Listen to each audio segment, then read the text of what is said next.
Andarki Shubhodayam. Good morning to all of you. Recently, the Supreme Court of India, two judges bench, Justice J.B. Pardiwala and Mahadevan.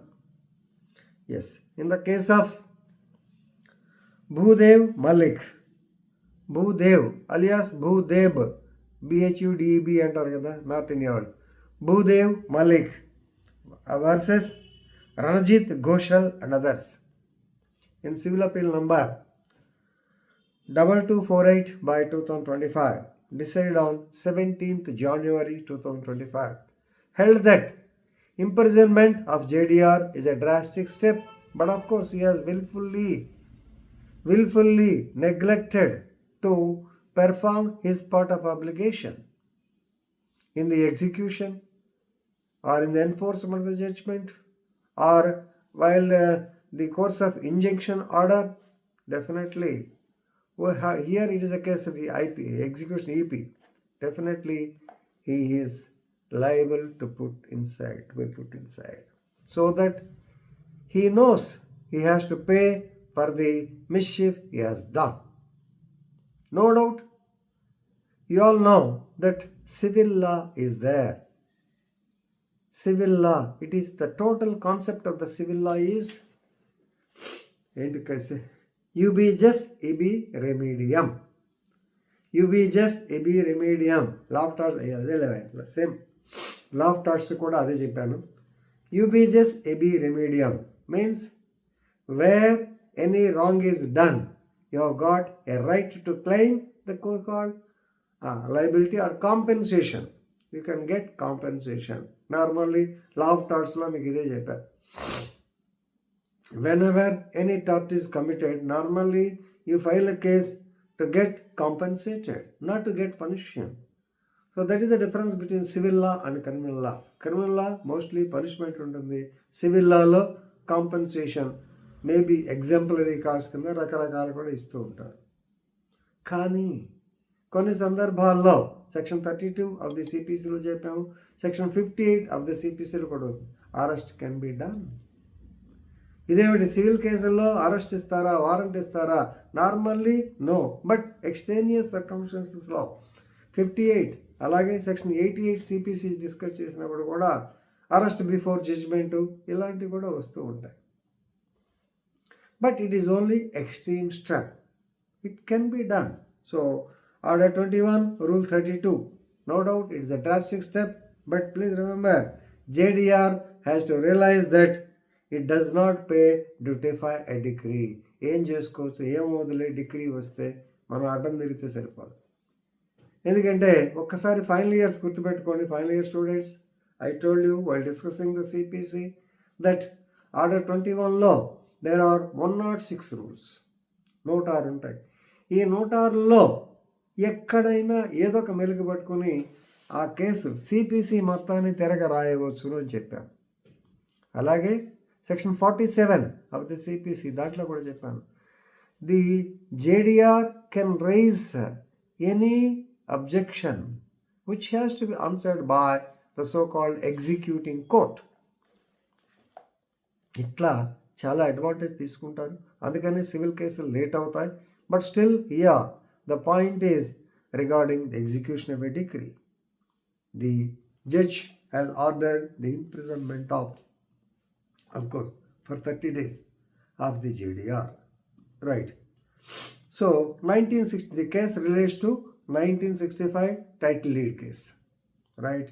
Actually DHR, here DHR is the appellant. he is the respondent. His name is Ranajit Ghoshal and others. Actually, their predecessors in interest, that means their legal వాళ్ళ పెద్దలు, right, they filed a case, they filed a title suit in the year 1965. So that is OS 25 by 1965. This is possession of title to the said land. అయ్యా ఇది మాది అనిపించండి, because brothers disputes అయి ఉంటాయి. So లీనేజ్లో 1/3 వాళ్ళకి, 3/4 వాళ్ళకి, తూర్పు పక్క ఎడం పక్క ఈ గొడవల్లో వీళ్ళ టైటిల్ సూట్ వేశారు. వేసిన తర్వాత ultimately 1976 after 11 years the subordinate judge or principal subordinate judge Hooghly అయితే వెస్ట్ బెంగాల్ జరిగి ఉంటుంది ఇది. He has given the judgment and decree on 26/6/1976. After 11 years, the judgment has come. So, judgment and decree. What is judgment? Judgment is the disposition basing on the facts, question of fact. Decree is basing on the question of law. So, ఏ అనే ఇక్కడ title వీడిదైనా కాదా question of ఫ్యాక్ట్లో తెలిపోద్ది. అయితే ఇప్పటిదాకా అనుభవించినందుకు ఏం చేయాలి? Decree ఇస్తారు. Right. Decree was given on 26/6/1976. So తర్వాత title suit కాబట్టి చాలా సంవత్సరాలు అప్పీలు రకరకాలు జరుగుతున్నాయి. అన్నీ మనకొద్దు కానీ EP was filed almost after 40 years. Appeal అయిపోయింది. Bhudev Mallick, that is our appellant, as appealed, but it was disposed of also against 10/6/1980. ఇతనికి హైకోర్టు కూడా ఆల్మోస్ట్ అగెనెస్ట్గా వచ్చింది. అల్టిమేట్లీ ఈ లోపల ఈ డిఫెండెంట్, దట్ ఈస్ ఈయన పేరు ఏంటంటే రణజిత్ ఘోషాల్, ఈ ఫైల్డ్ ఈపీ.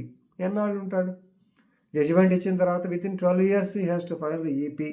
హియర్ డిలే అయింది, మొత్తానికి లేట్ అంతా అయ్యాడు, 40 years పట్టింది.